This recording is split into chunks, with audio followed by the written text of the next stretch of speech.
Minecraft. Such a lovely thing. I, along with hundreds of millions of people, play this game and enjoy every second of it. There's some sort of unmatched beauty obtained from the true freedom one experiences while playing Minecraft. And to top it off, it has arguably the best soundtrack of any video game, period. Sweet, toxicating, calming, mellow, whatever you want to call it, it stands its ground amongst the greatest music out there. Songs like Sweden, Wet Hands, and the title track Minecraft reign as some of the most revered and respected songs ever put on the internet. People like to analyze them for the moods, atmospheres, ambiances, and everything else they help form. While I do enjoy these songs, and I actually know how to play most of them on piano, they are not what I'll be focusing on today. As you can tell from the thumbnail and the title, I'll be talking about the Minecraft song that people seem to have forgotten about. Now, originally this video was going to be about this mystery song and one other track, but I have since removed the second song from this review for reasons I will get into at the end of the video. Now, first, to talk about this song, we have to talk about why the most popular songs are so great. So, let's talk about the song Minecraft, since it's the simplest of the bunch. This song doesn't feature that much, but what little it brings to the table is used to the fullest extent to portray a sort of post-apocalyptic loneliness and peace. Its simplicity is its greatest strength, and it fits the game perfectly. Next, let's look at Wet Hands. This one, aside from being incredibly fun to play, is praised for its great show of technical skill. C418 shows how well he grasps music theory and uses modulation and broken chords to make a simple song that passes over you like running water. Last but not least is Sweden. This song combines some of the aspects of the two former songs. It's mostly just the same simple chord progression repeated over and over again, but the composition is deceptively complicated, albeit not sounding so.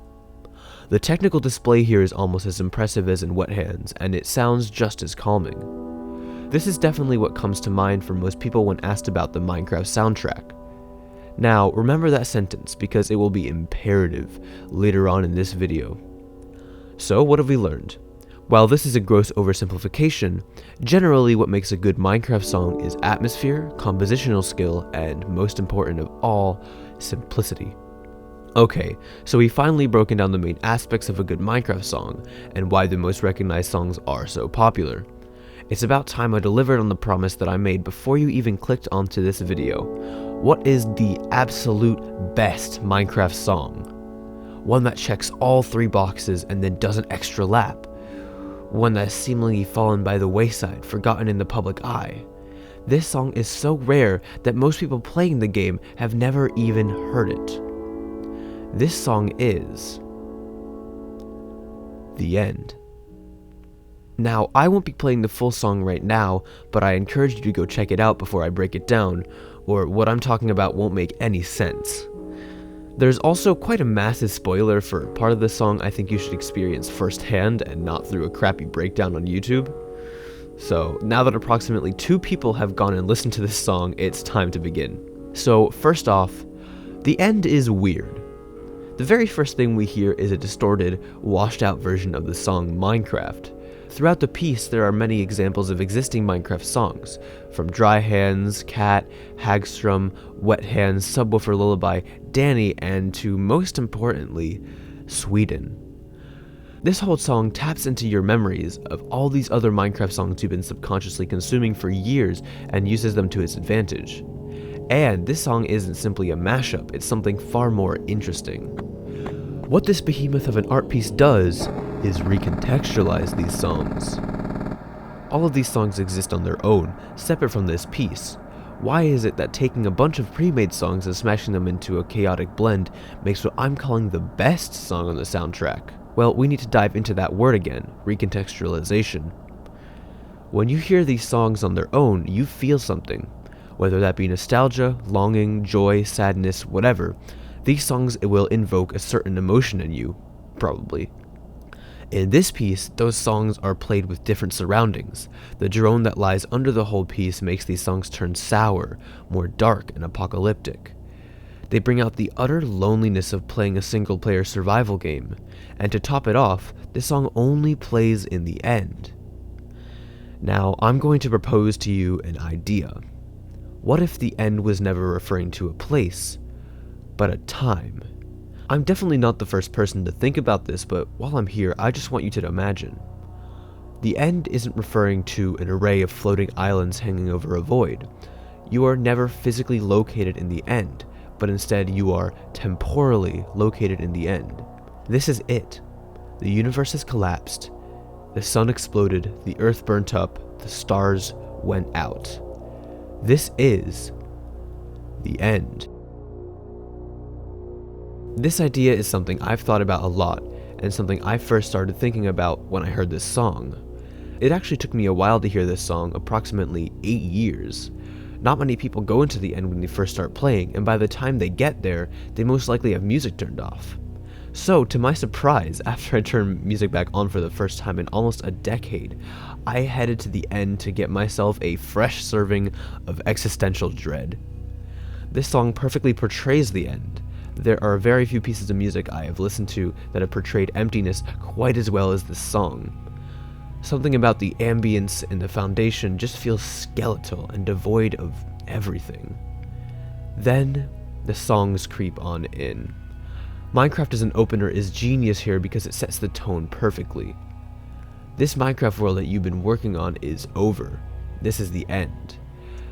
As the song distorts and becomes a little bit more disturbing, you can imagine time passing faster and faster, slowly progressing into what will become the end. As each song passes you by, they sound further and further away, like a memory of the past world screaming at you through the nothingness. When you scream into a void, this is what the void screams back. With no regard for what key these songs are in, they are broken down and scattered across the noise wasteland that is set up. And now, it's time to talk about what happens around the 8-minute mark. The thing that I wanted people to experience for themselves. If you haven't heard this song, I beg of you to do that now. This video isn't going anywhere, and it's well worth the wait. Sweden is Minecraft's most popular song. It's the most recognizable, the staple, the masterpiece, etc., etc. There is something quite interesting about Sweden's composition and music theory that I've heard pointed out a few times. After playing it, I can safely say that it's in the key of D major, at least when you hear it in the end. The original is not in the same key, but while it is in that key, it never returns to the D chord. It trails away from home constantly, never quite resolving. But one chord that does hit is the relative minor chord B minor. Now, I won't get too far into the music theory behind this because that's not what this video is about.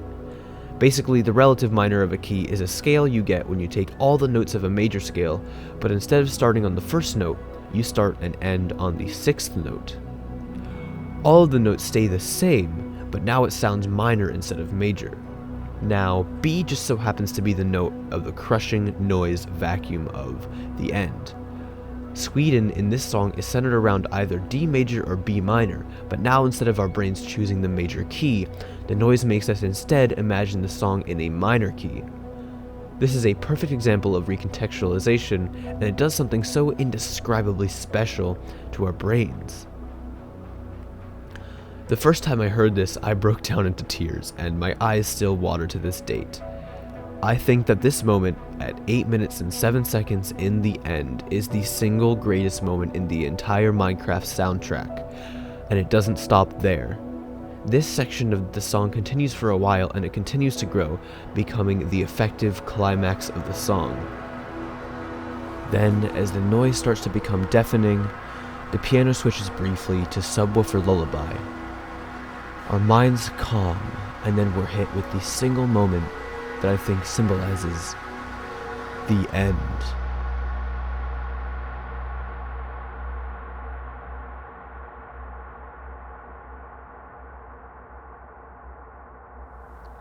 This is it. As cavernous as the previous minutes were, it manages to open up even further to the point of becoming space. When you scream into the void, this is what it screams back.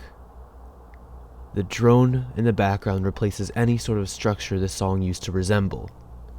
For the next 6 minutes, the only song you hear is an incredibly decayed version of Minecraft, the title track. It seems old, it seems broken, it seems faded. This is the end. No, literally, this is what I imagine as being the islands you walk around in. Even through the black fog that covers up all imaginable space, there's still a thing. One thing. The islands. Minecraft still exists, albeit decrepit and broken. Minecraft sounds not like a world of mountains, forests, deserts, and oceans, but like a world of monotone, spaced out, fragmented islands floating over nothing. Then we get to the last leg of the song. The end, you might call it. There's no fade out, there's no resolution. All there is a noise, a looping sample of Minecraft. And then nothing. When you scream at the void, nothing screams back. Now, snapping back to reality, let's see why I think this is the best song in the soundtrack. This song displays a deep knowledge of music theory and its components, so that's good. The song creates an unmatched atmosphere of entropy and annihilation, so mood and tone are checked off. And finally, what I thought was the most defining aspect of a good Minecraft song, this is simple. There is some great and intricate sound play going on here, but it isn't cluttered. The noises are few and never too loud. There aren't many instruments playing at once, and the compositions are mostly existing ones from earlier in the game. The song is, simply put, a masterpiece. So originally I was going to mention the song Tazewell and do a review of both these songs. While Tazewell is my favorite song to listen to, being silky, spacey, emotional, and so forth, it doesn't have the potency that the end does. It also does something unforgivable, and that is being complex. Tazewell is a beautiful song, but it has many instruments, layers, mixes, and complexities that Minecraft songs shouldn't rely on. For that reason, amongst others, I removed this song from my analysis. But while we're here, I'm going to ask for your 3 favorite Minecraft songs down in the comments. My top 3 are The End, Tazewell, and Rubedo, in that order. If you like these types of videos, subscribe and support this channel so I can get motivation to do more of these. My album Where'd the Time Go is out on Spotify, Apple Music, Amazon, you name it. Please go check that out. I worked for months on it just so it could sound half as good as this song does. For anyone else still here, I have one more word of wisdom. Go to bed.